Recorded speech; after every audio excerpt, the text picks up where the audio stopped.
I spoke strongly about worship, and that worship in today's churches is looking up and singing songs that often glorify the creation instead of the creator.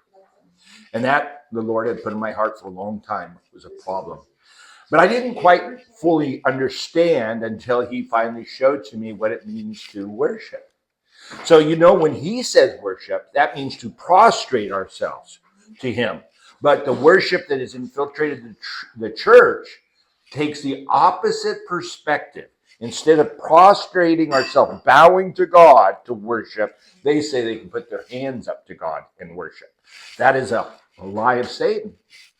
So because of those who teach that, or churches like Hillsong and so forth, I think I probably shared many times, I just didn't like their music because it's correlating a couple things. One is they're worshiping what they call worship by raising their hands to God when God calls us to bow to him to worship.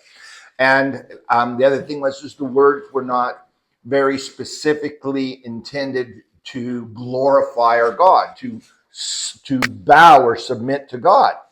And I may have come across as saying that I don't think that we should sing those songs. Well, the Lord has corrected me on that. And what he has reminded me is of Paul's words, where Paul says, everything is allowed to us, but not everything is good for us.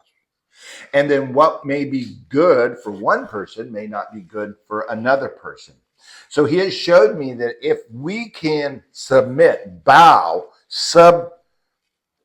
whatever that word was, if we can bow to him in these songs, and we're not glorifying ourselves, but glorifying him, that's good for us.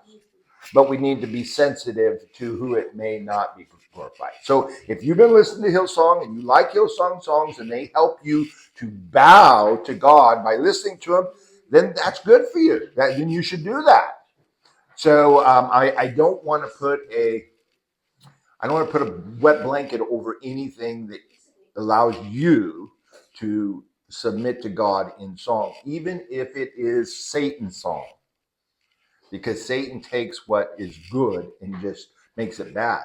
But we can still redeem it and use it for God's glory if that is in your heart and your mind. So I just wanted to clear my position. So that's also can be towards the different versions of the Bible. The Holy Spirit can still speak to us through that. Well, because the Bible just tells us Right. what? Truth. Right.